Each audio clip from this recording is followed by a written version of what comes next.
noite. Como todos sabem, ainda que seja uma palestra, toda atividade dentro de um centro espírita é um trabalho espiritual. Nós temos junto conosco aqui também desencarnados que estão ávidos para ouvir as palavras do palestrante de hoje. Tão ávidos quanto nós que somos encarnados, tão ansiosos como qualquer um de nós. Então, já que nós somos uma parcela da população, uma parcela desses ouvintes, por que não nós nos unirmos em uma turma só, a turma dos espíritos, sejam eles encarnados ou desencarnados? Então eu convido a todos para fechar os olhos e entrarmos em comunhão espiritual, uma comunhão que começa na nossa mente. Em que sentido?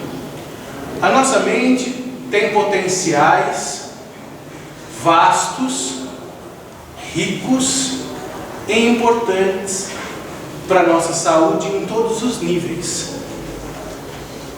Uma mente descontrolada, uma mente fora do diapasão, é abrir campo, como mostra André Luiz no livro Missionários da Luz, é abrir campo para que entidades vampiras absorvam o nosso potencial. Depois do campo mental, nós temos as energias perispirituais, que vão desde as energias a nível espiritual até as energias mais próximas a nível físico, como fluido vital, que empreendem organização a nossa ambientação espiritual e a nossa ambientação física. Energias também que precisam ser controladas, que precisam ser disciplinadas com a mente. E temos um corpo físico, repleto de energia, repleto de auxílio de corpos celulares, e que também precisa de disciplina. Então vamos rogar aos amigos espirituais, em comunhão com toda a pleiade de espíritos que estão aqui, que nós entremos em harmonia mental, espiritual, sentimental, emocional e física. Vamos rogar que nos envolvam com muito carinho, em especial o Mário Mas, que hoje vai trazer um tema interessante. Falamos tanto de doentes e de doenças. Hoje nós vamos falar de uma forma de cura. A medicina ou psicologia transpessoal, que sai do corpo e vai para além dele. Então eu rogo ainda aos espíritos que nos mantenham com clareza, para que consigamos absorver cada palavra e cada conceito que hoje será explanado aqui, consigamos transformar isso em informação para a vida, em conhecimento, e modifiquemos um pouco mais e para melhor os nossos dias do futuro. Que assim seja. Mário? Quanto tempo? Você tem até umas 21h10, 21h15, aí a gente já está preocupado.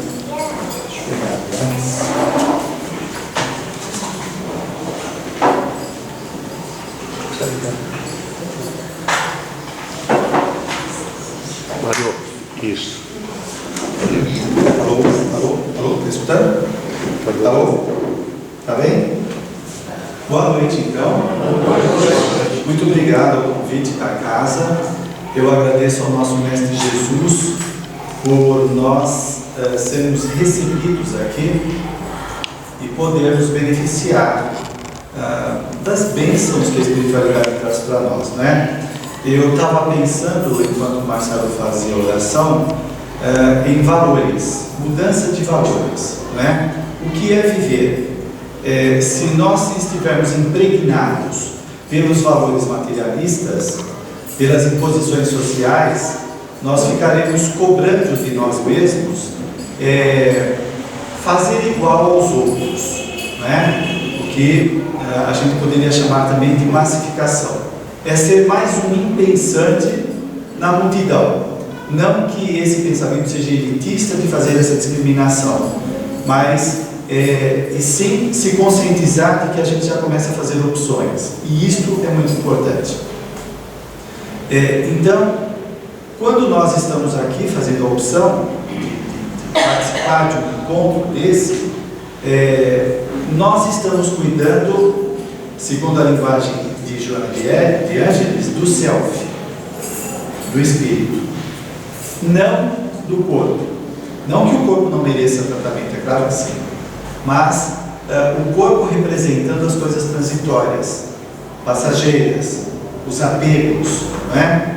E por mais que nós buscamos atender os interesses, os apetites do ego, nem sempre nós nos sentimos saciados, plenificados, porque muitas vezes são desejos doentes, decorrente dos vícios que trazemos de outras existências, como também de imposições sociais, etc., da socialização, tudo isso que nós passamos.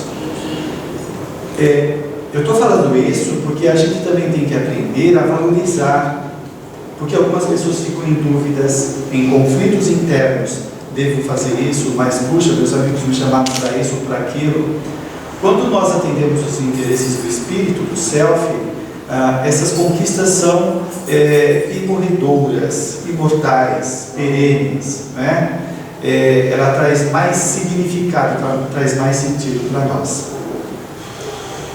Então, esta é uma reflexão a respeito da nossa estada aqui, que isso é muito importante, porque se a gente, usando até uma linguagem da psicologia Gestalt, da Gestalt terapia, se nós estivermos presentes aqui, essa presença, essa presentificação, ela já consegue suplantar alguma angústia, ansiedade, dúvida, etc.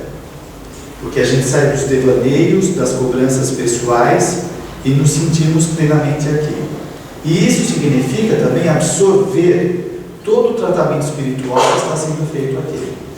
Manuel Filomeno de Miranda, numa das suas obras, ele fala que nós não temos ideia do trabalho energético que é feito no Centro Espírita para acolher os participantes, né? Às vezes, essa estada aqui já é desintoxicante, já começa a fazer uma série de trabalhos para a nossa melhoria. Bem, falar da medicina da alma, não sou médico, hein? Sou psicólogo. Eu vou esbarrar mais aqui do lado da psicologia transpessoal, né? A medicina está relacionada ao conhecimentos relativos à manutenção da saúde, à prevenção, tratamento e cura. Mas nós vamos falar da consciência, porque se a consciência ou o espírito não estiver sadio, certamente que o seu corpo vai perecer, né? Por reflexos naturais. Bem, primeiro eu queria falar um pouquinho da personalidade. A personalidade que nós somos, ela não começou a partir da concepção. Nós somos seres multiexistenciais. O Espiritismo e mesmo a psicologia faz uma pequena diferenciação da personalidade e da individualidade. A personalidade é a pessoa que somos nessa existência. A individualidade é a somatória das várias existências que nós temos. Ou seja, é o espírito. Ok? Então, as características que apresentamos como personalidade atual têm um reflexo muito profundo destas várias outras personalidades que nós fomos. Nós temos traços de personalidade ou de individualidade que são milenares. A psicologia vai atribuir aos fatores genéticos e ambientais a formação da personalidade. E tem uma cota, uma porção da genética, uma porção do ambiente que afeta, que influencia a formação da personalidade. Muito bem. Agora, a suscetibilidade de ser afetado mais ou menos pelo ambiente vai depender de como se encontra psiquicamente este reencarnante, né? Eu acho que aí já seria um gancho para a gente começar a refletir sobre uma série de comportamentos vitimistas que nós costumamos ter no planeta, sempre achando que nós somos as vítimas do ambiente, das pessoas, dos nossos pais, dos avós, de tudo, dos obsessores, né? Sem atentar nesta suscetibilidade que trazemos. Essa fragilidade ou esta força é resultado das conquistas anteriores. Então, a pergunta que eu faço é o seguinte: será que o ambiente é tão opressor em nossa cabeça, em nossa vida? Ou será que nós somos frágeis demais e aceitamos, engolimos, incorporamos essa opressão? Porque enquanto nós ficarmos fazendo essas projeções, né, que é atribuir ao meio exterior os motivos dos meus infortúnios, eu deixo de fazer o trabalho principal, que é a mudança pessoal. É eu que estou fragilizado, que estou quebrado, que estou doente, neurótico, e acabo sendo afetado pelo ambiente. E aí também cabe outra reflexão: por que reencarnamos nesse ambiente? Quando nós achamos que o ambiente é inóspito, hostil, por que será? Se a divindade tem as suas leis perfeitas, não foi por acidente que nós fomos parar nesses lugares inóspitos, hostis, etc. Certo? Cadê a nossa cota de responsabilidade nessa história toda? Enquanto nós não assumirmos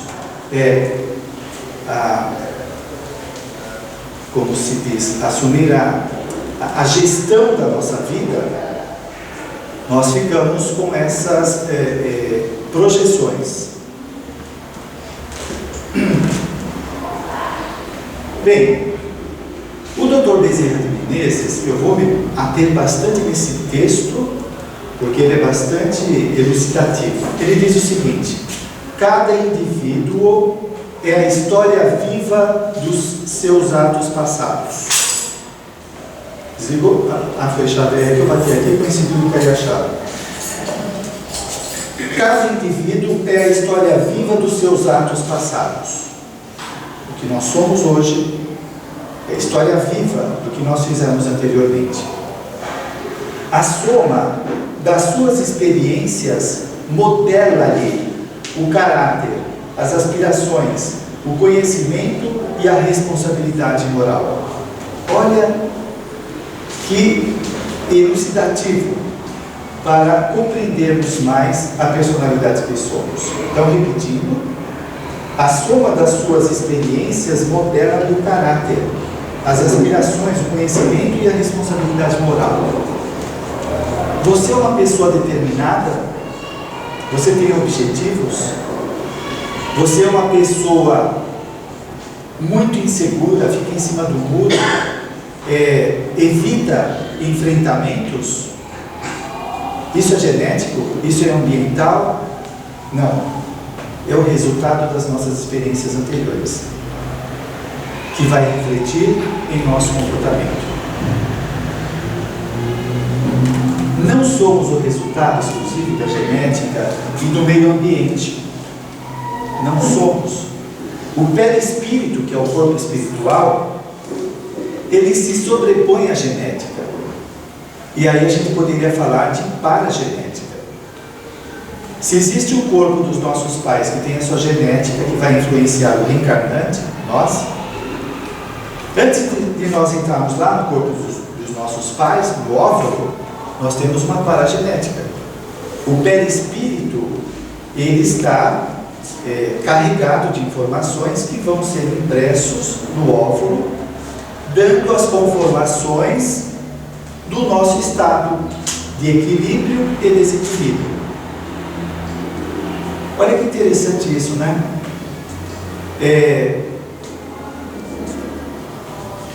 quando a gente fica fazendo essas projeções que eu falei, e a gente não reflete sobre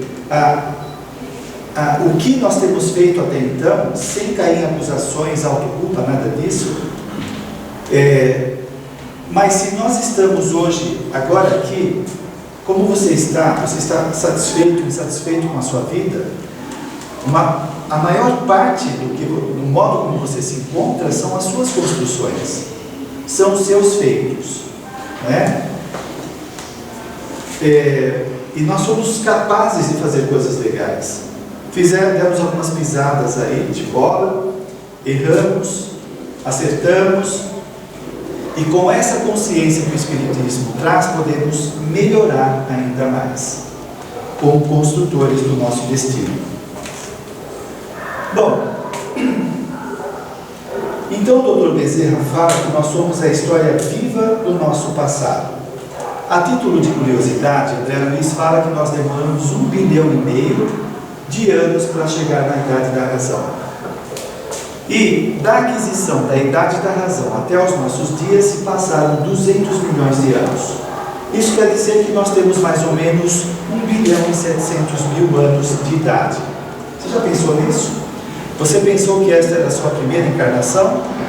Que você sabe pouco, que não fez nada, que não tem vínculo nenhum com tudo que está acontecendo, com seus amigos, familiares, sociedade? Nós já estamos aqui há muito tempo, né? E toda essa história, todo este patrimônio, como disse o Espírito Militão Pacheco, esses valores enciclopédicos estão aqui dentro de nós. Mas nós subestimamos tanto que parece não ter valor. Você já se auto-observou? Você toma contato consigo mesmo?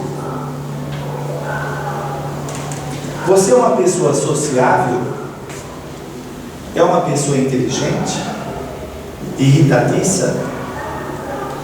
Confusa? Insegura? Criativa?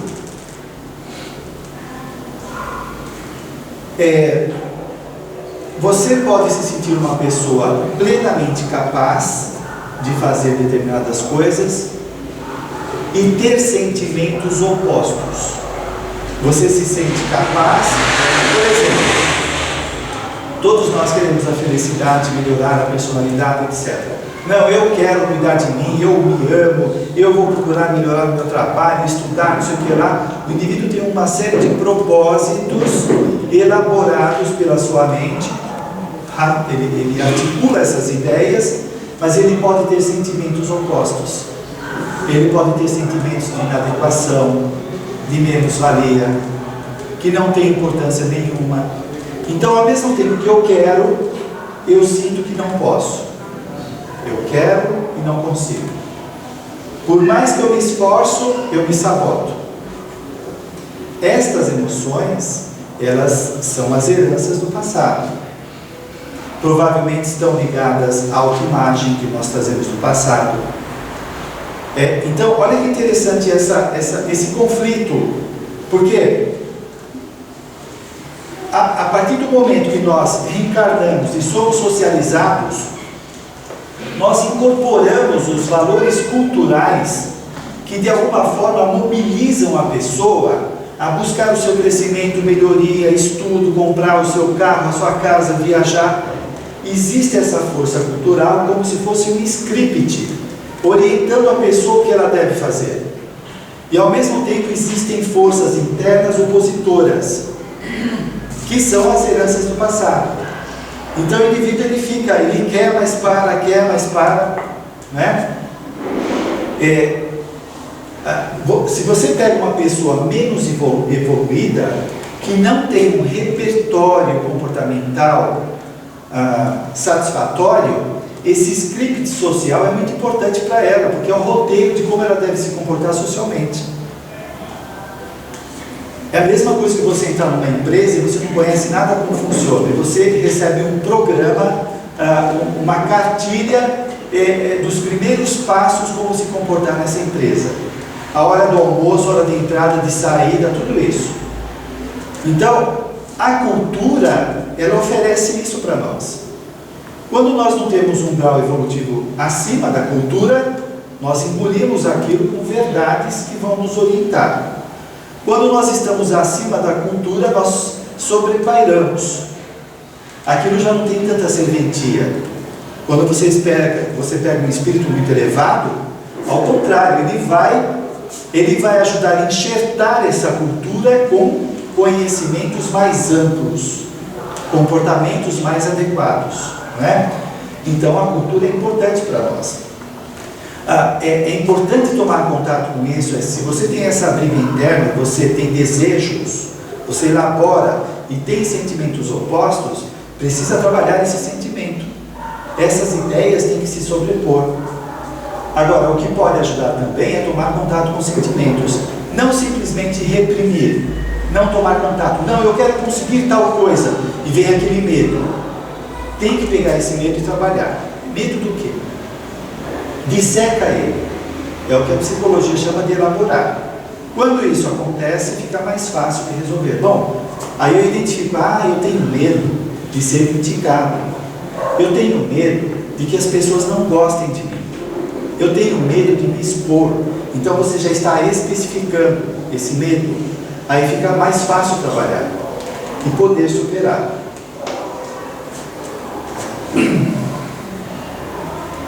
Bem, aí o Dr. Bezerra, eu vou agora destrinchar o que ele fala a soma das experiências modela-lhe o caráter. Nós vamos usar aqui o caráter como sinônimo de personalidade, tá? Bem, a soma, olha só, olha o que ele diz, a soma das experiências modela-lhe o caráter. Soma das experiências. O que é essa soma de experiências? É um corpo de conhecimentos.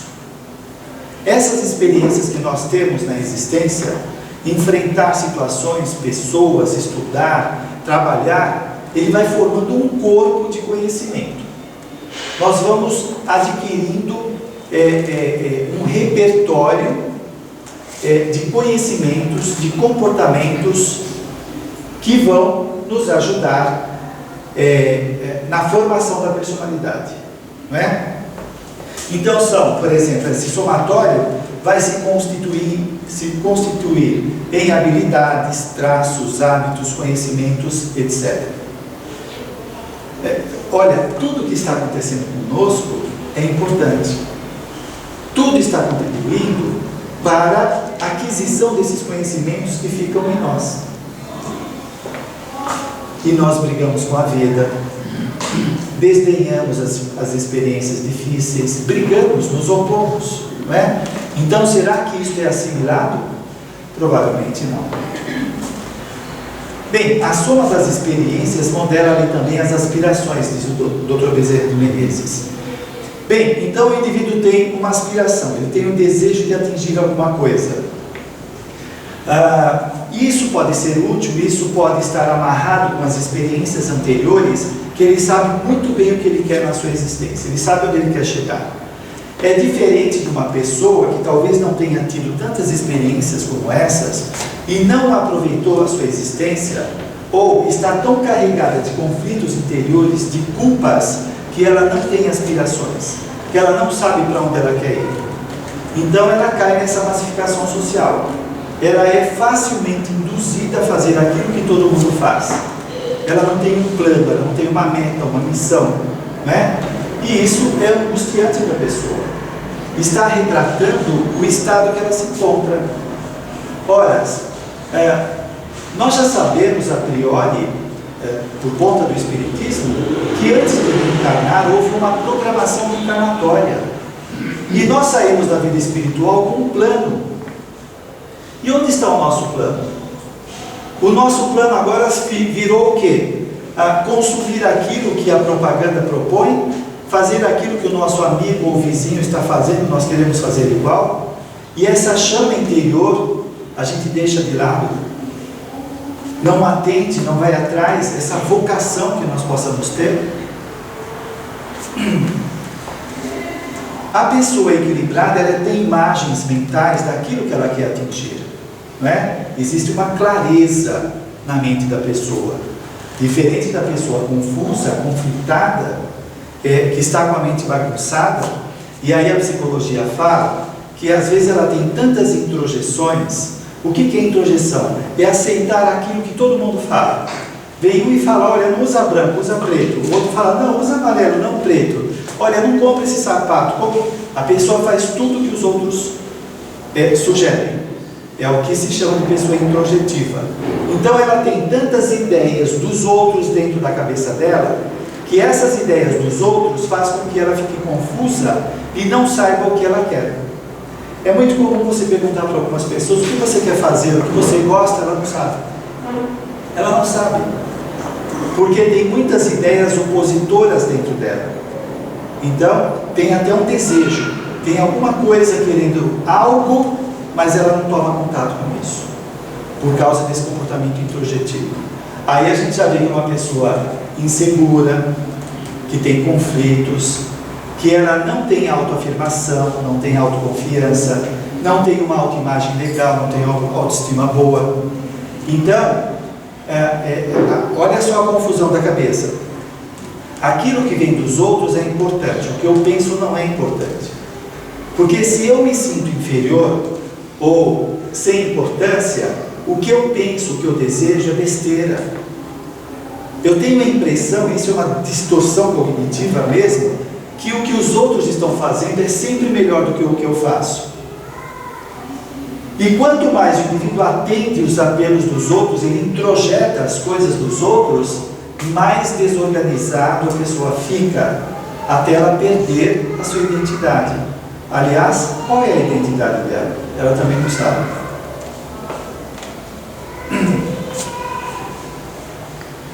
Bem,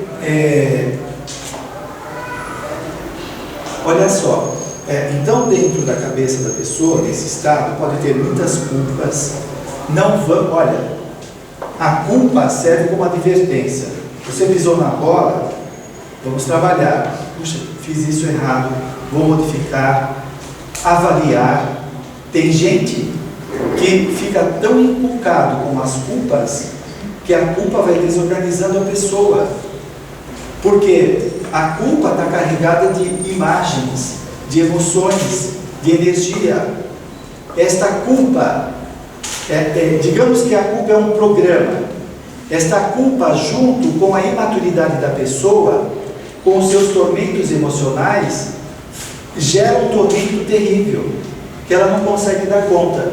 Então, uma coisa pequena que ela fez errada tem um valor muito grande, muito grande. Ela superdimensiona aquilo que aconteceu e ela sofre muito. Não é isso que acontece com os espíritos que vão para o umbral? Eles ficam de tal forma desorganizados mentalmente que eles superdimensionam o erro que eles cometeram. Eles têm a sensação de que vão ficar eternamente no umbral. Está dando para escutar o microfone aí? Bom, você imagina também uma pessoa que na vida passada tenha desencarnado e feito um estágio numa região inferior, num umbral, por exemplo. As ideias que ficam na cabeça dela são atormentadoras, não é? Quando essa pessoa reencarna, ela vai ter reflexos daquelas imagens absurdas, aberrantes, refletindo, reverberando na sua cabeça atual. Então vão vir aqueles pesadelos, aquela apreensão, aquela angústia que a pessoa não consegue explicar. São os reflexos que vêm do inconsciente para o nosso consciente. E obviamente a pessoa fica atordoada diante dos acontecimentos. Quem quiser ler mais isso, veja no livro Memórias da Mediunidade, da Ivone Pereira. Bom, depois ele fala que a soma das experiências modela o conhecimento. Quanto mais nós vamos tomando contato com essas experiências, vivendo aquilo que a vida está nos oferecendo, né? Se foi programada a nossa reencarnação e nós estamos no meio mais adequado às nossas necessidades, é que neste meio tem recursos suficientes para a nossa melhoria. O problema é que nós nos opomos a eles, não aceitamos, brigamos e não assimilamos, não aprendemos aquilo que ele pode oferecer. Então, a soma dessas experiências que vai gerar esse conhecimento vai levar o indivíduo a dominar determinados conhecimentos. Vocês já ouviram falar daquele indiano Akriti Jaswal? Acho que é Jaswal. Então, veja só. Isso para ilustrar a questão da aquisição do conhecimento. Ele foi o mais jovem cirurgião do mundo. Ele começou a falar com 10 meses de idade. Aos 2 anos começou a ler e escrever, apenas olhando as páginas dos livros. Começou a ler avidamente tudo que chegava às suas mãos, qualquer coisa. Aos 5 anos começou a ler livros sobre poesia e peças de Shakespeare. Depois desenvolveu uma paixão precoce por livros de medicina, anatomia e cirurgia. Com 7 anos fez a sua primeira cirurgia, com 7 anos de idade. Da onde vem esse conhecimento? Da genética? Do meio ambiente, que era super pobre? Certamente que não. São as suas aquisições anteriores. Como a nossa compreensão do que está acontecendo hoje aqui em nossa vida é possível por conta das aquisições anteriores. Todo esse conhecimento que nós temos arquivado no nosso mundo interno. Então, nós somos conduzidos pelo passado, entre aspas. É claro que o consciente, a mente atual, tem que estar no leme da nossa existência. Mas se não estiver, se o indivíduo largar, abandonar a sua vida, ele repete os seus feitos passados. Outra coisa é que o nosso presente ele já está criando o nosso futuro. Se nós estamos abandonando a vida, se nós estamos desdenhando os valores que nós temos, etc., o nosso futuro já está se formando com o desdém do presente, com as doenças que nós possamos formar em nós pelo mau uso do corpo, do nosso conhecimento, o abandono da existência em si mesmo, simplesmente fazer o que todo mundo faz e não buscar melhorar a sua personalidade. Então a pessoa já está esboçando uma personalidade problemática. Problemática porque ela vai carregar, através dos hábitos, dos condicionamentos, tudo aquilo que ela está fazendo hoje que é nocivo para ela. Não é? Quando o indivíduo sai do corpo e há uma expansão de consciência maior do que as restrições que nós temos agora, o indivíduo se dá conta da importância que é a sua existência. E aqui nós desdenhamos. Então, quando ele toma contato com essa consciência e viu que perdeu muito tempo de bobeira, de besteira, de ir atrás do bico dos outros, aí vem a culpa, vem o arrependimento. E aí a pessoa sofre. Joana de Ângeles diz: todos se encontram conduzidos, de certo modo, pelas reminiscências inconscientes, que ressurgem como tendências, aptidões, idiosincrasias, que são características pessoais próprias, interesses ou indiferenças que induzem a seleção de comportamentos, profissões, realizações. Então, uma boa parte do que está acontecendo conosco hoje são esses reflexos do passado que é forte em nossas vidas. Então, olha só, será que algumas oposições que você tem na sua vida, será que são realmente de pessoas, do seu chefe, de algum parente, ou é uma dificuldade sua de lidar com aquela pessoa? Será que realmente o obsessor ele é tão onipotente, onipresente, que ele fica no nosso encalço 24 horas? Ou será que nós nos auto-obsediamos? Será que os reflexos dos pensamentos do passado, pensamentos pessimistas, negativos, covardia, medo e insegurança, será que esses reflexos do passado não vigem tanto em nossa personalidade, que parece que são problemas exteriores e estão todos aqui dentro? Aí a questão, o problema da falta do autoconhecimento. nós ainda não sabemos o que se passa aqui dentro. Não temos ideia. Nós temos algumas notícias de nós. De vez em quando nós ouvimos alguém falar de nós, aí a gente, puxa vida, não tinha pensado nisso. Porque autoconhecimento, autoobservação, ainda nós não fazemos. Né? Se fala tanto de conhece-te a ti mesmo, né? O que o Sócrates encontrou lá como chama? Em Delfos, né? Se fala tanto, mas quantas pessoas tomam contato consigo mesmo? Eu acredito que o autoconhecimento começa a acontecer quando a pessoa começa a amadurecer, entrando naquilo que o Jung vai chamar de individuação. Até aí o indivíduo está preocupado com a sua grana, com o seu corpo, com a academia, com comida, com passeios, etc, etc.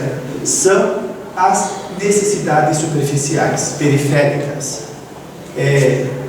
Existe uma indústria da alienação e do lucro, né, ganhando com isso.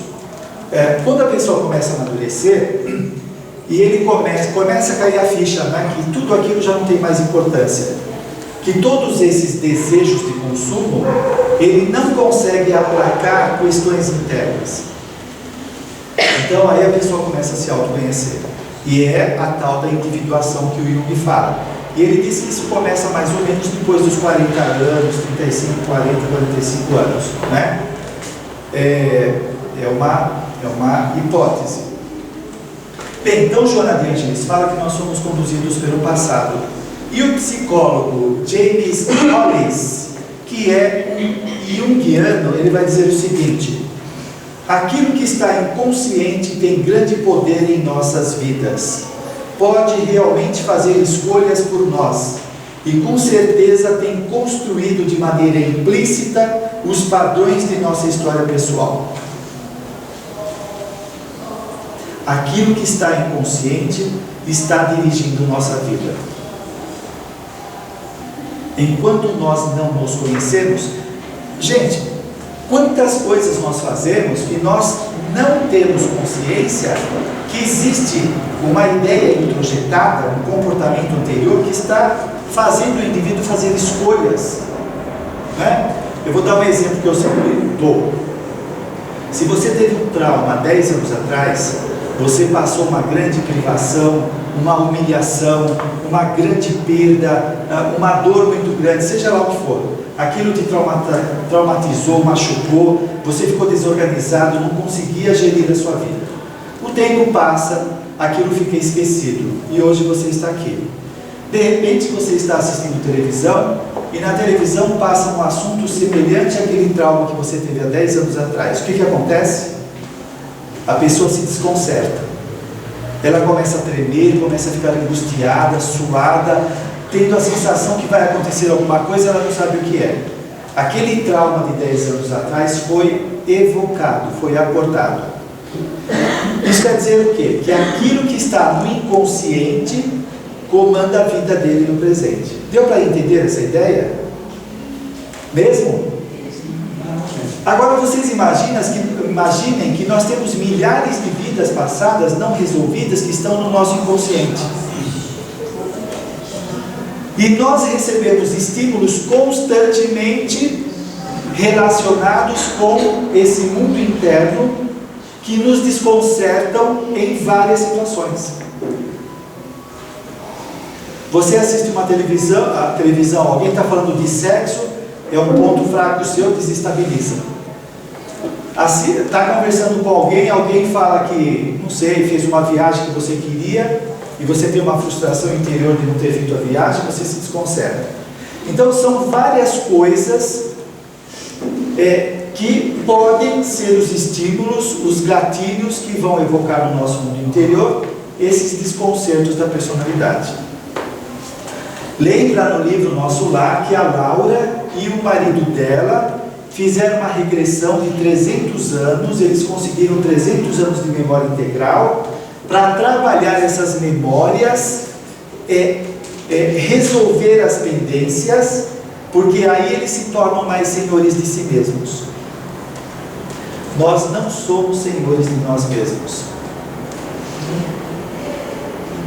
Porque estas pendências causam restrições, tormentos, insegurança, medo, que a gente não consegue definir, identificar, decodificar.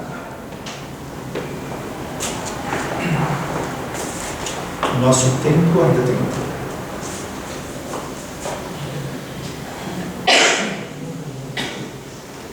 Tudo bem até aqui? Bem, sugiro que vocês leiam o livro Temas da Vida e da Morte, do Manuel Filomeno de Miranda, que é excelente falando de comportamento. Ele vai dizer algumas coisas que eu vou fazer um paralelo entre prova e acidentes. Então ele fala saúde e enfermidade, beleza e feiura, altura e pequenez, agilidade e retardamento.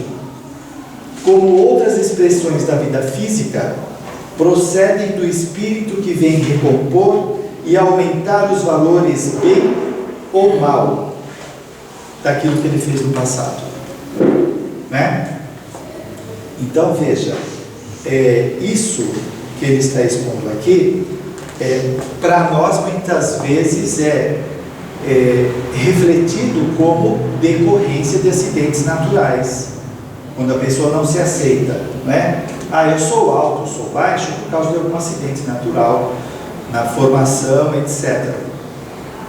Como se a casualidade regesse as nossas vidas.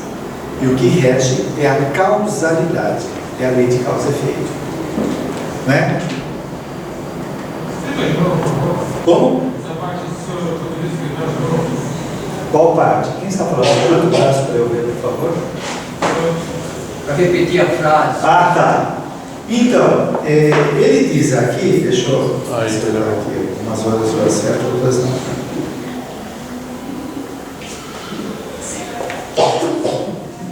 Bom, estas condições físicas, elas são decorrentes das heranças que o espírito traz. Quando ele reencarna, o perispírito já apresenta aquelas qualidades, tá? Lucidez, confusão, deficiência física, altura, a pessoa ser gorda, magra, tudo isso invariavelmente faz parte de como o perispírito se encontra. Ok? Ele diz que procedem do espírito que vem recompor, modificar, trabalhar e aumentar os valores do bem ou do mal, utilizado nas experiências pretéritas. Bem, então veja, de repente nós tomamos contato da nossa existência e nos enxergamos. Bom, eu sou magro demais, ou eu sou alto demais, eu sou baixo demais, e isso me incomoda. Se isso me incomoda, já está falando alguma coisa. Isso tem uma representação para mim, não é? O que acontece? Como diz a psicologia, nós nos identificamos com a experiência. Se eu me identifico, o que é se identificar? É ganhar as características daquilo com que a gente se identifica. Se eu me identifico com a agressão do meu pai, a agressividade dele, eu me torno agressivo. Eu aprendo a ser agressivo. Então, quando nós passamos por essas provas que ele está dizendo aqui, saúde, enfermidade, beleza, feiura, altura, pequenez, etc., a gente se identifica, nós fragmentamos a vida. Nós passamos a ter a impressão que a vida se resume naquela experiência. A vida se resume em eu ser baixinho e feio, ou alto e desengonçado. Eu me identifico com aquilo. A vida parece se resumir nisso. Quando o indivíduo então faz essa identificação, a vida perde o sentido. Porque a vida parece se resumir naquela situação que ele está vivenciando. Ele confunde o meio com o fim. Aquilo, a prova, é um meio para atingir um fim, que é a superação dos limites, que é a evolução. Então ele confunde. A vida fica sem significado. Quando nós resgatamos o significado e percebemos que altura, feiura, beleza, pobreza, riqueza é uma prova para me enriquecer como espírito, então a vida passa a ter significado. É suportável passar por aquela experiência, sabendo que ela tem uma finalidade, que ela tem uma função. Ela não é um acidente do acaso que apareceu na minha vida, mas é uma bênção que está me resgatando. O ego, ele vai ver aquilo como um fracasso, como a anti-existência. O self, o espírito, vai ver aquilo como a redenção, como a superação. Percebe a diferença? Aí nós também refletimos que muitas vezes nós sofremos por ignorância, por não compreender o que está acontecendo.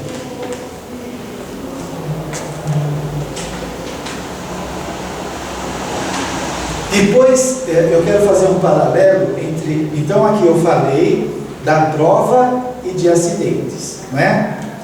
Eu tinha alguma coisa para refletir aqui. Quando o indivíduo está num corpo que ele não aceita, esta objeção já está mexendo com o seu interior, já está sendo uma experiência provacional de sofrimento para ele. Por quê? Provavelmente ele teve um corpo diferente no passado, ele ainda conserva uma autoimagem de uma pessoa bela, por exemplo, e está num corpo bastante inadequado segundo os seus apegos. Percebe? Então esse sofrimento já está sinalizando que o remédio está funcionando. Bem, aí ele vai dizer, o Manuel Filomeno de Miranda: os comportamentos e as manifestações mentais, sexuais, emocionais decorrem dos atos perpetrados antes e que a reencarnação traz de volta para a indispensável canalização em favor do progresso de cada ser. Então, a lucidez ou a confusão mental, a sexualidade perturbada ou não, é decorrente, então, desse passado que está pedindo conta. Porque se o indivíduo usou inadequadamente, ele desorganizou. E aqui, olha só, a reflexão que eu faço aqui é o seguinte: às vezes uma situação dessa, essa desorganização que o indivíduo apresenta, não é uma prova, já é uma desorganização em si mesma. Vou dar um exemplo. Não sei se eu me embananei, mas eu peguei o fio da meada. O indivíduo é alcoólatra. Ele bebe, bebe, bebe e acaba com o fígado dele. Ok? Ele lesou o perispírito dele. Na próxima existência, ele já está com o fígado lesado. Não foi necessariamente programada uma prova para ele vir com o fígado lesado, porque já estava lesado. Muito bem, agora vamos pegar um outro caso. Aquele cara que vende bebidas e incentiva os outros a beberem e não bebe, ele desgraçou muitas vidas.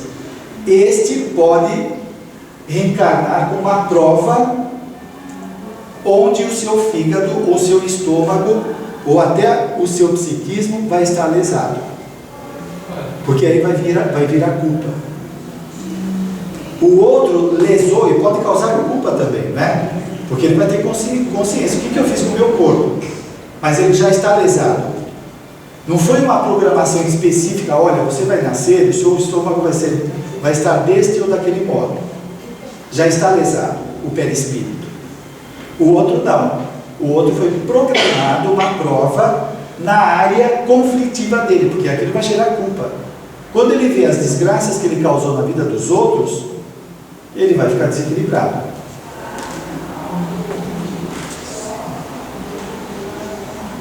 Deu para entender?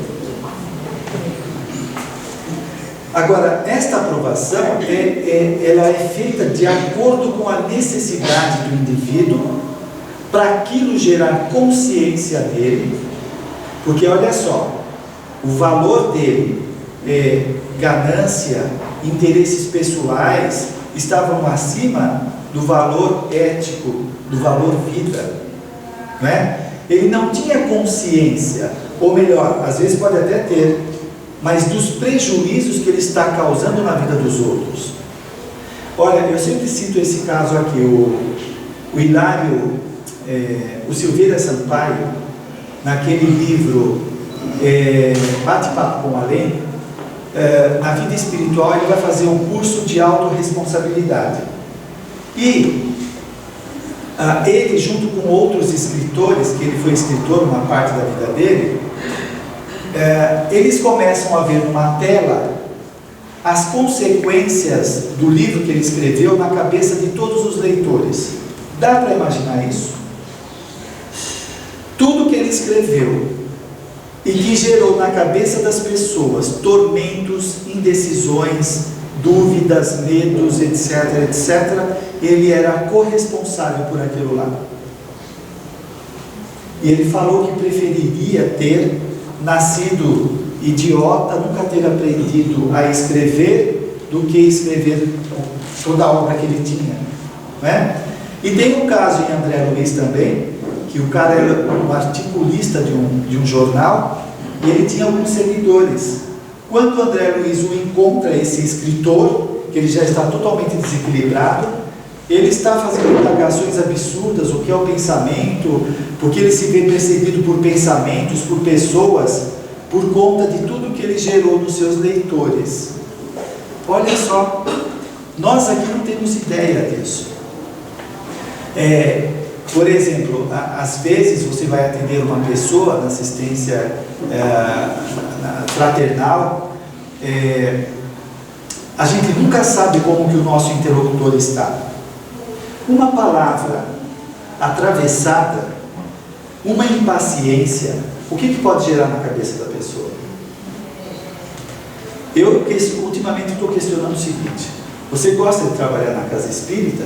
Você gosta de dar passe, de fazer palestra, de fazer entrevista, etc?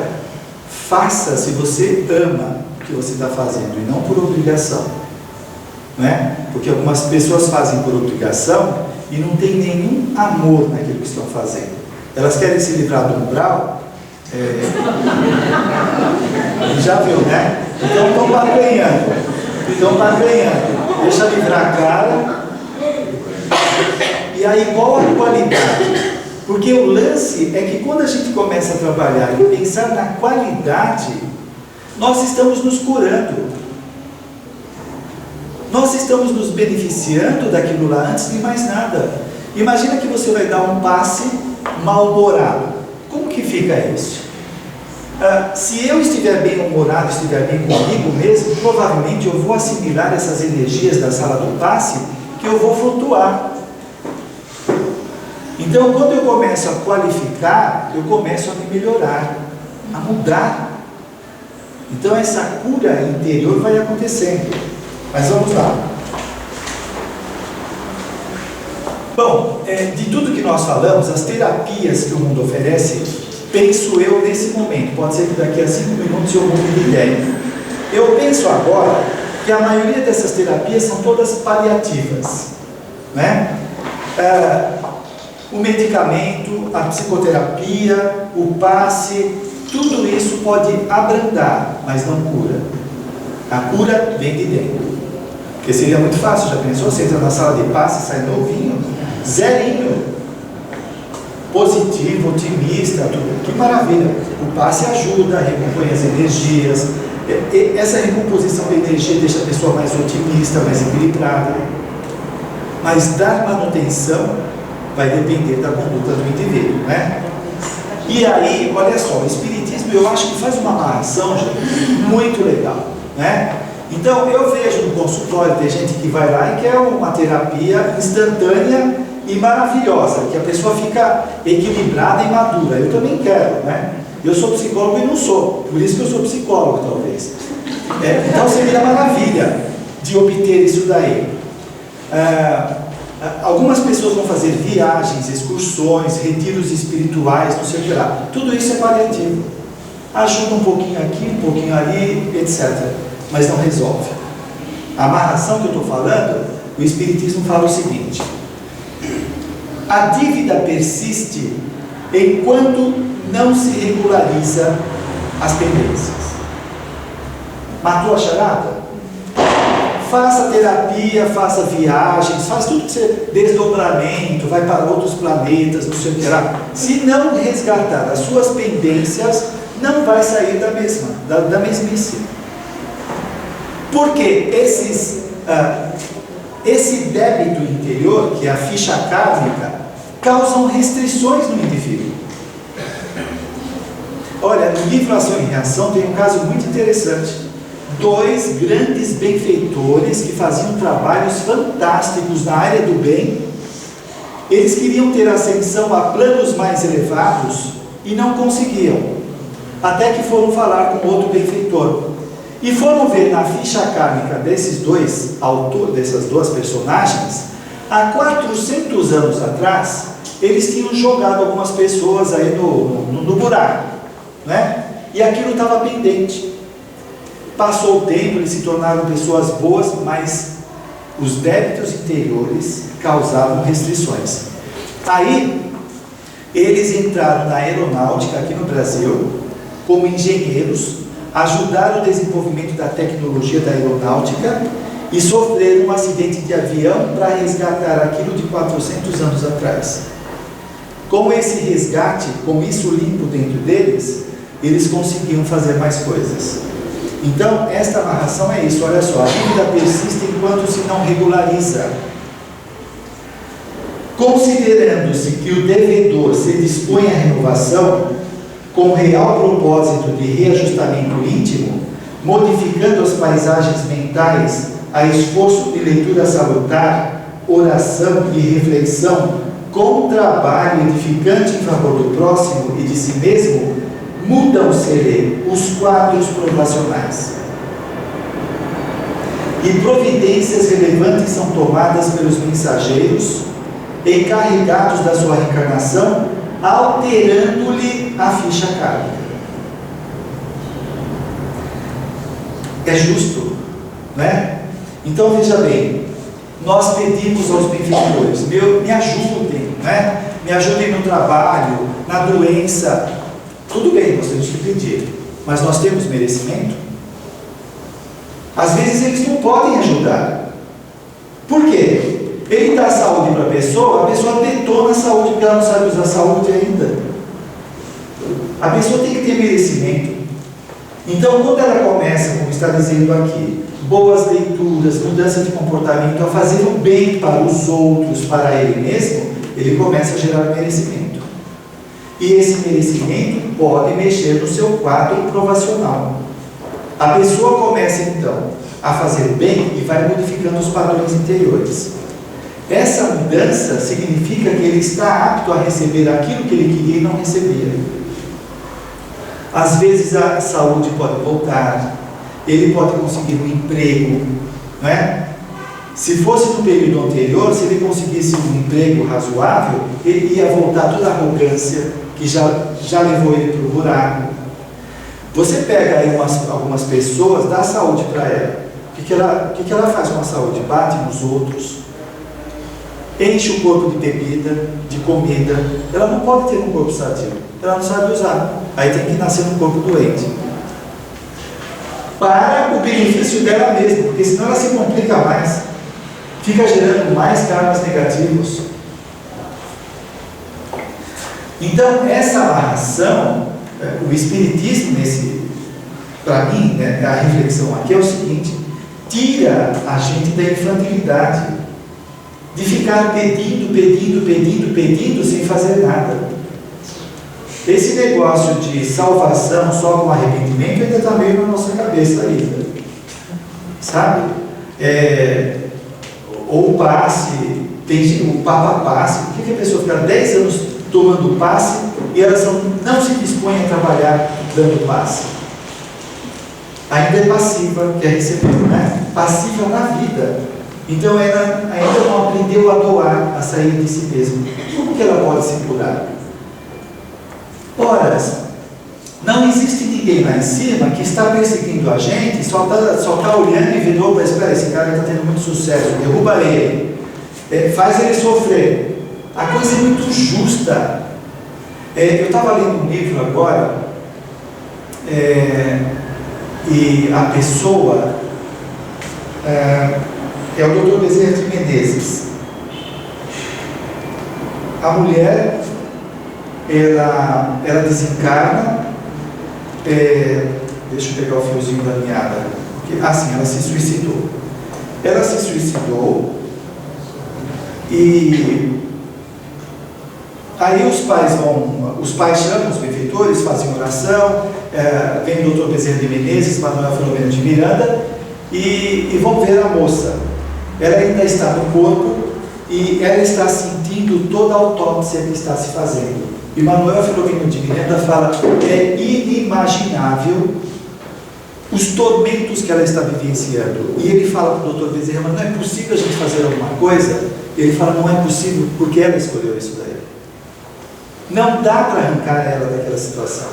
Aí o que o Dr. Bezerra de Menezes faz? Ele dá um passe calmante nela para ela dormir. Mas mesmo ela dormindo, o mundo mental dela está atormentado.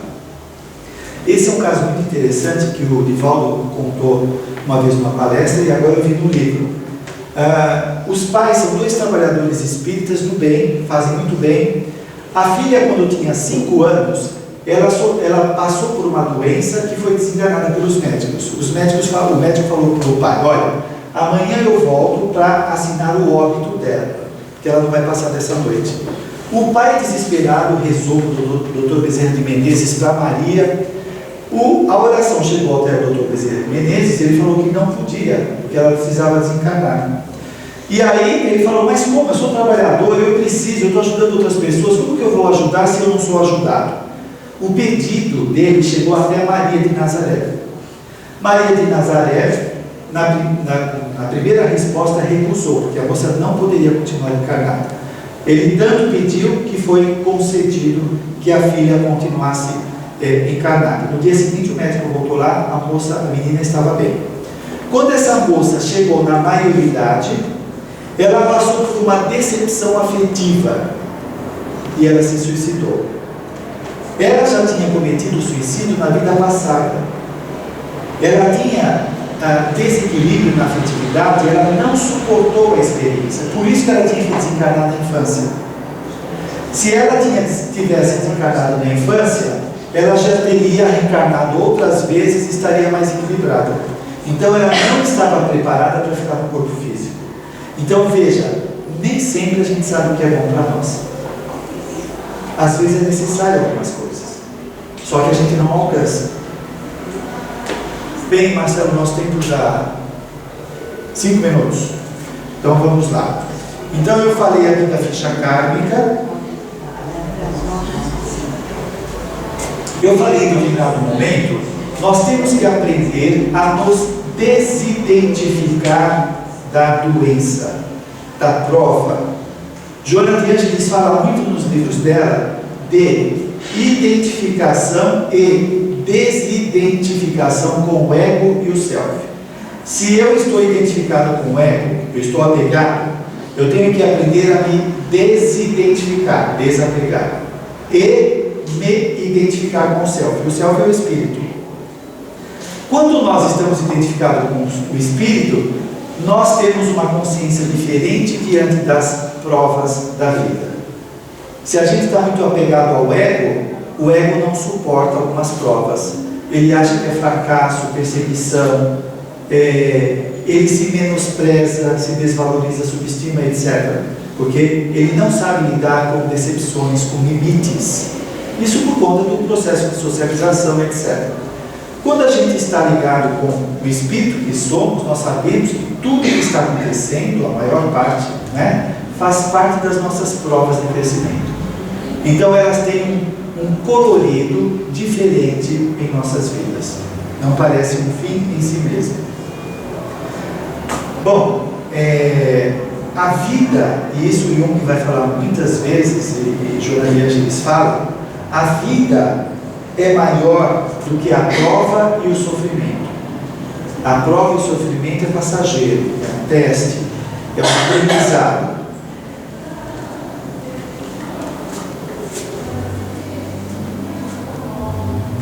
Bem, a proposta do Espiritismo também para o indivíduo trabalhar essas mudanças internas nós encontramos no Evangelho segundo o Espiritismo, naqueles dois ensinamentos: amai-vos e instruí-vos.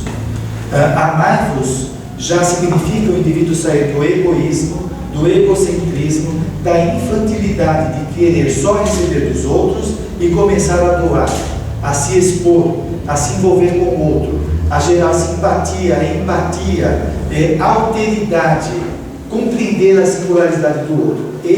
Essa prática do amor, então, faz com que o indivíduo comece a sair desse mundo fechado, desse ensimesmamento, e encontrar a vida que está no outro também. Aí ele começa a se perceber mais ainda. E esse instruir-vos é sair da ignorância. Talvez nós estamos vendo muitas ameaças na vida, muitas perseguições, muitos problemas, por causa da visão distorcida. Quando nós nos instruímos, e isso significa várias coisas, não é só ler livros, mas é vivenciar, materializar aquele conhecimento em ação, o indivíduo se dispor a modificar o seu interior, então ele começa a caminhar para aquilo que Jesus propôs de ver, de ter olhos de ver, de começar a enxergar e não ver tantos tormentos. Gente, a psicologia deixa isso claro. Uma boa parte dos tormentos que nós estamos vendo lá fora são projeções, são tormentos interiores. A pessoa tem uma impressão nítida, ainda ela se diz: eu sou objetivo, olha aqui, a coisa está acontecendo. Só que ela não percebe que o valor que ela dá para aquela situação é maior do que a situação, por causa dos seus tormentos. Quando ela começa a perceber isso, ela valoriza menos essas coisas externas e começa a dar mais valor em si mesma, a perceber que aquilo tem uma função no seu crescimento. Então, esses dois ensinamentos, amai-vos e instruí-vos, e a caridade, fora da caridade não há salvação, fora da prática do bem não há evolução. Quando eu começo a fazer o bem, eu começo a mudar o meu mundo interior. O livro Mecanismos da Mediunidade, André Luiz chama de tempo de evolução, aquilo que a vida já nos deu. O que a vida já nos deu? A vida. Como? A vida. A vida, o corpo, a família, a sociedade, a cultura, a escola. A vida já nos deu isso. Ele chama isso de tempo de evolução. E ele fala que o outro componente do progresso é o tempo de esforço pessoal na construção do bem. Tempo de esforço pessoal na construção do bem. O que é isso? É aquilo que eu dou para a vida. Então nós não crescemos só recebendo, nós precisamos dar. Olha que interessante isso. Tempo de esforço pessoal na construção do bem. Então, o que nós estamos dando para a vida? Ao nosso redor. Esse livro de Joana de Ângeles, Psicologia da Gratidão, numa das partes lá, ela fala do agradecimento a tudo. Aliás, quem conhece a Louise Hay? Alguém conhece a Louise Hay? Ela costuma fazer muito esse trabalho de agradecer a tudo, não é? Então, Joana de Ângeles diz isso: agradecer aos nossos pais, à nossa família de modo geral, aos nossos empregadores, ao nosso corpo, aos nossos órgãos, às nossas células. Tudo é muito importante, são concessões da divindade para a nossa melhoria. Então, é aprender a fazer isso, porque estamos recebendo bênçãos e queremos mais. E nem conseguimos dar conta de tudo isso que já está acontecendo. Por isso precisamos ter os olhos de ver, não é? Bem, é isso. Eu agradeço a atenção de vocês. Depois, se alguém quiser fazer algum comentário. Não tem as perguntas, né? Tá certo. Muito devagar. Está com pressa? Temos 80 pessoas aqui, então, e temos 15 minutos para perguntas. Quem tiver pergunta, eu vou pedir que levante a mão, que fique de pé, porque eu vou passar o microfone para todo mundo poder ouvir. Só que a gente vai ter que limitar uma pergunta no máximo por pessoa, senão meia-noite vai ser pouco. Alguém tem alguma pergunta? Vamos lá. Fique de pé, por favor. Quando senhor está falando nesse conflito que a gente tem de querer e poder, como a gente consegue saber que tem que zerar? Como que a gente consegue saber que a gente pode zerar isso daí? Olha, se a gente pensar que nós estamos aqui para evoluir, tudo isso tem que ser superado, não é? Às vezes pode ser um freio necessário para que a pessoa não descambe mais ainda. Você veja aí a necessidade da gente conseguir discernir o que está acontecendo. Será que é um freio para que eu não caia mais ainda? Ou será que é um obstáculo que eu tenho medo de enfrentar e não supero? Eu acho que a primeira pista é o seguinte: nós temos que fazer aquilo que for possível. Se você encontra esse impedimento interno, você tem que buscar de todos os meios conseguir superá-lo. Você não conseguiu, então provavelmente é um freio necessário. Próxima pergunta.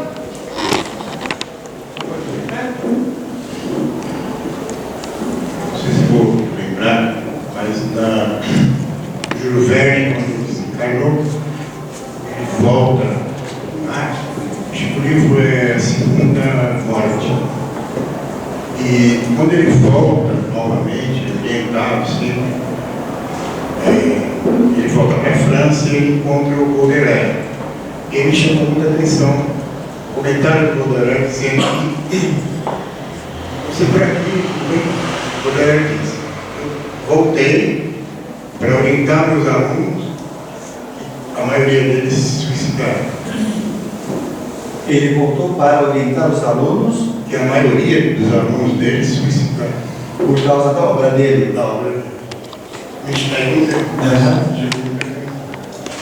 E olha, não vamos esquecer que às vezes você pega um livro de um autor aí, aquele médico que ensinava a eutanásia e tal, ou outros, qualquer indução, às vezes pode ficar séculos na sociedade e aquilo fica repercutindo no autor. Então imagina o trabalho dele para limpar todos os erros, as besteiras que ele fez.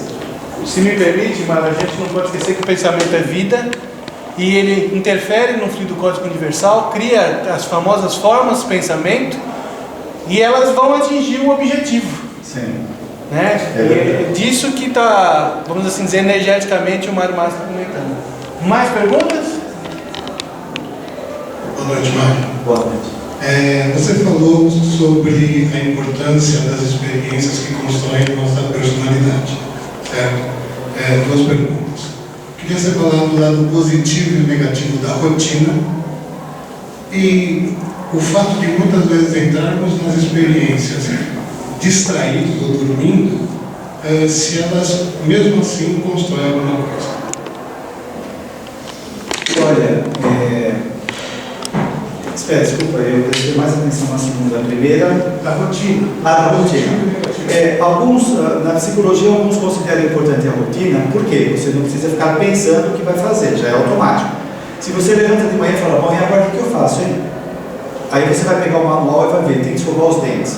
Aí, não, isso já está automatizado, então isso é bom, né? Agora começa a ser prejudicial quando o indivíduo rotiniza tudo na vida dele.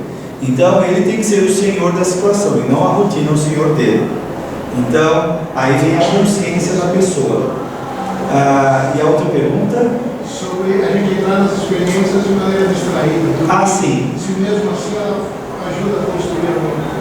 Olha, você veja no aprendizado. A criança que está com sono e com fome, a assimilação dela não é tão grande como a outra que está mais descansada, né? Então a qualidade talvez não seja a mesma. Alguns advogam que o inconsciente ele capta tudo.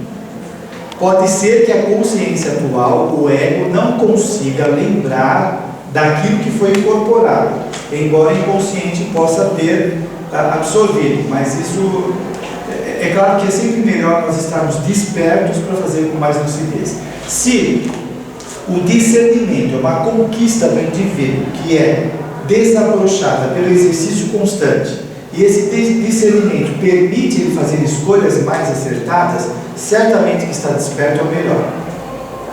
Mais perguntas? Mais algum?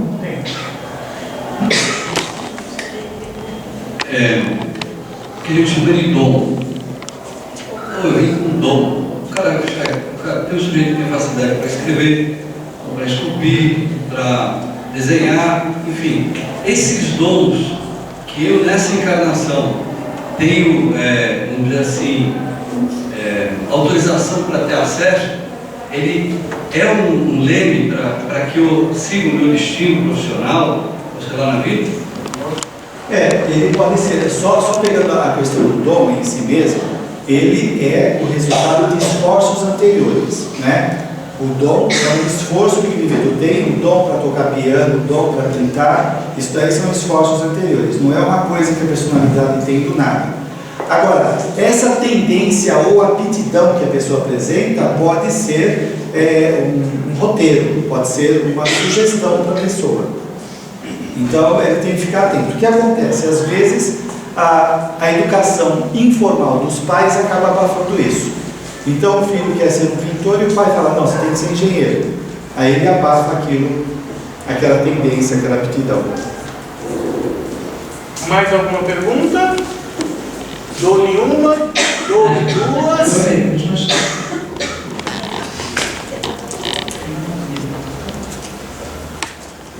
Bom, primeiro a gente agradece a presença do Dr. Mário Matos, que nos esclareceu a importância do comportamento do pensamento em relação à nossa saúde.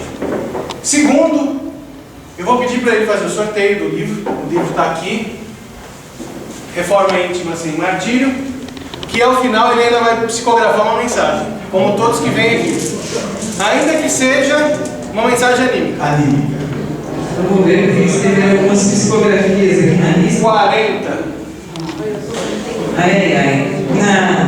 Aí é mamão com açúcar, né, Eliane Munhoz? Dona Eliana. Você é 80 e pouco, então. Minha mulher ganhou, bicho, nós estamos de como aniversário. Sim. Pode deixar. Sim. Não mais uma coisa, semana que vem nós não teremos atividade doutrinária, nós não teremos palestra, por conta das festividades do aniversário do centro, que vai acontecer no domingo. Então todos estão convidados, vai ser aqui no Guapira, na parte da tarde. Se eu precisar de alguma informação, pode pegar com a gente aqui, pode entrar no site do centro ou no blog.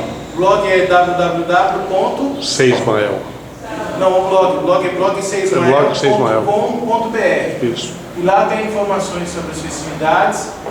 A gente agradeceria muito e contaria muito com a presença de todos, porque são 50 anos de atividade espiritual no plano terreno.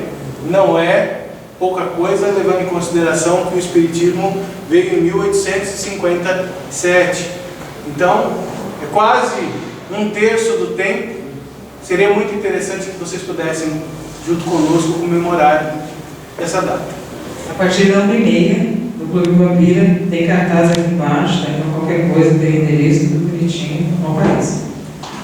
Vocês precisam de voluntário para ajudar na organização, a fazer alguma coisa? Tá, procura a gente no final, tá ok? Bom, precisamos encerrar a nossa atividade, então eu vou rogar a todos de novo que fechem os olhos e agora entre em contato primeiramente com o seu eu interior, o self. Vamos deixar um pouquinho o nosso ego de lado, vamos entrar em contato primeiro com o nosso self, abrilhantarmos pela questão da nossa vida. E em contato com o nosso self, vamos procurar o self de outros espíritos, ou seja, nós vamos procurar os nossos mentores, os nossos amigos da espiritualidade, que aqui presentes nos envolvem com muito carinho, nos envolvem com aquela energia gostosa, com lembranças de sentimentos bons, com lembranças de situações agradáveis, aquela viagem que a gente teve e que nos repôs as energias, onde a gente aprendeu muito, ou que a gente se divertiu bastante. E de posse desses sentimentos, dessa emoção, dessas lembranças, nós vamos em primeiro lugar vibrar em favor dos pais. Por quê? Porque amanhã é dia dos pais. Mas quais pais? Se pararmos para pensar, todos nós fomos pais em algum momento, ou nesta ou em outras encarnações. Então, vamos vibrar pelos pais de hoje, pelos pais do passado, pelos momentos em que nós somos pais, para que com esta energia a gente desbloqueie alguns canais de entendimento, seja capaz de ver a vida com um enfoque mais positivo, mais claro, para nos posicionarmos e posicionarmos os nossos filhos e as pessoas que venham procurar o nosso apoio. Vamos também vibrar com essas lembranças e com esses sentimentos pelas pessoas que estão de alguma forma ou passando pelas provações ou pelas reconciliações pessoais por conta da doença. Porque ou elas feriram o próprio perispírito, ou porque elas desajustaram-se no comportamento e isso repercutiu na existência dela atual. Que esta oportunidade, que as energias da espiritualidade nossa que estamos vibrando, permitam a essa pessoa se reequilibrar, atingir novos padrões e uma nova felicidade. Vamos vibrar por aqueles que ainda têm o pensamento um pouco tolhido por preconceitos, por erros, pela culpa ou por medo. Enfim, por todos aqueles males psíquicos, espirituais que atormentam as pessoas. Que elas sejam capazes de crerem que este momento é passageiro, que não existe mal eterno, e que nós temos um Criador, Deus, que é Pai, que vela e que zela por nós, que deseja o nosso bem, e que o nosso bem muitas vezes exige sacrifício e correções.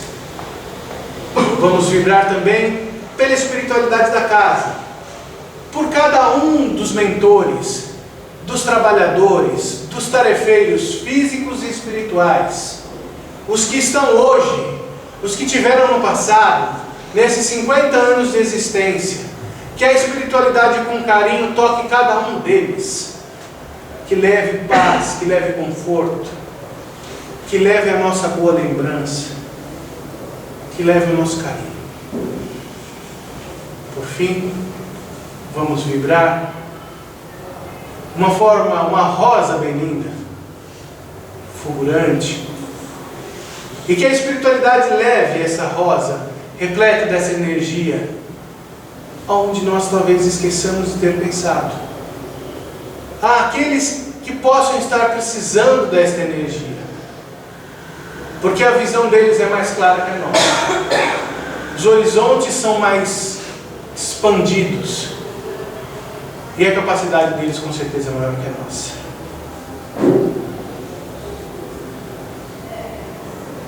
Por fim, em comunhão com os espíritos amigos, com os espíritos que vieram participar conosco, vamos agradecendo a Jesus, o Mestre, que há mais de 2000 anos trouxe ensinamento para nós, que sejamos capazes de compreendê-lo e vivenciá-lo, que a instrução não pare em conhecê-la, mas que ela se transforme em amor, para que através do conhecimento e do amor, essas duas asas, conforme Emmanuel coloca, nós consigamos alçar cada dia mais voos mais longos, mais alto, para que ao final sejamos capazes de nos colocar no colo de Deus, nosso Criador, muito provavelmente o destino final da nossa evolução.